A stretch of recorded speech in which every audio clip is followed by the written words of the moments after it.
Captain Yusuf Maat is leaving Kaizer Chiefs. Matt will be leaving Kaizer Chiefs. Ama-rumors asho njalo.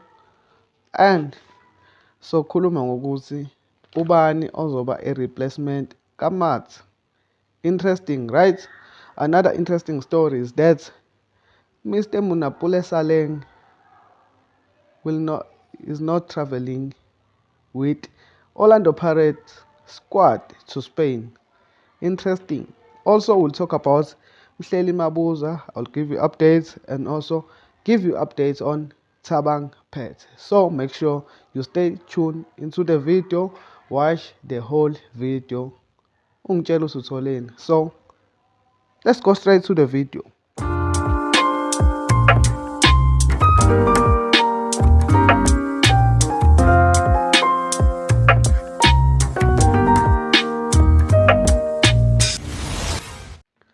Hello everybody, welcome to my channel. This is Amakhosi Stand Podcast.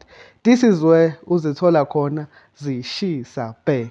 I am your host, I am Manqoba Ngcobo, all the way from a great town. So bafethu, I have some interesting updates.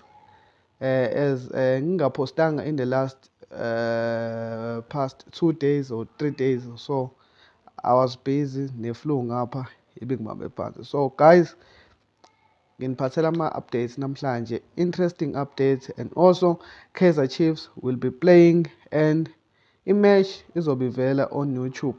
So stay tuned, follow Kaizer Chiefs and follow my channel. Subscribe, like and comment down below ungitshela ukuthi ucabangani ngale content engizoninika yona namhlanje. Interesting news, ukapteni wethu Yusuf Maat gone just like that.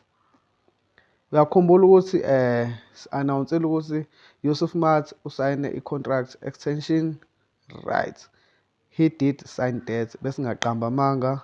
Abanye they will think Yusuf Maat uhambe as a free agent or what. I will tell you what. Yusuf Maat extending his contract was a strategy, and that was a good strategy by Kaizer Chiefs, because maybe they knew before him.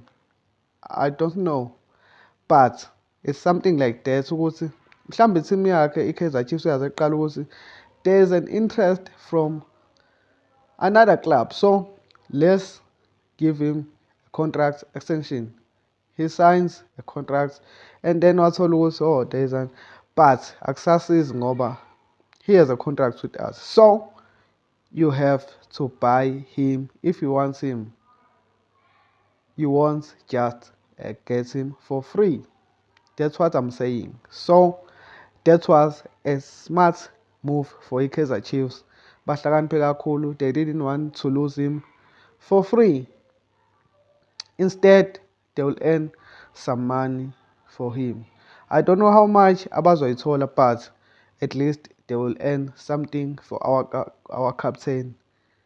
I know most of Kaizer Chiefs fans always criticized Yusuf Maat, including me, kwama-matches amanye, and blaming him like every match nje iyabheda, senze something wrong kuzobe kuMatt. But in the last few months of his stay at Kaizer Chiefs, uprovile ukuthi he's the one of the best captains we've ever had.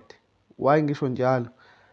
Lama captain ade sinawo for the last 9 seasons, they abakwazanga ukudeliver cup or something, but the captain that we had last season gave us Nedbank.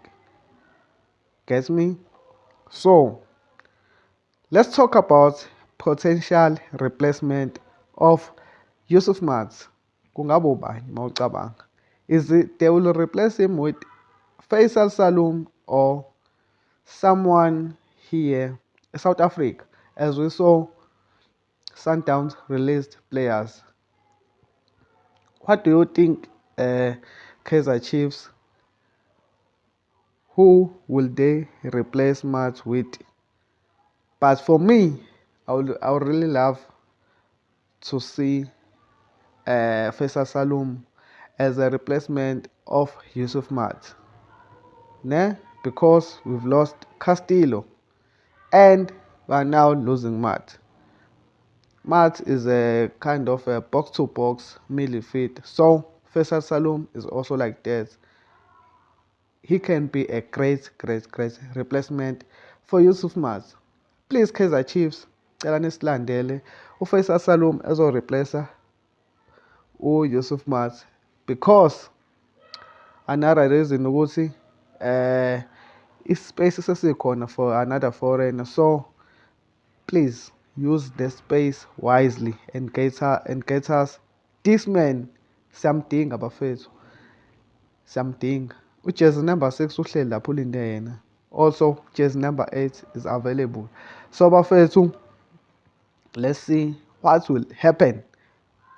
Another interesting news, guys, epost uMickey June ukuthi umfana uSaleng is not traveling with the squad of Orlando Pirates to Spain.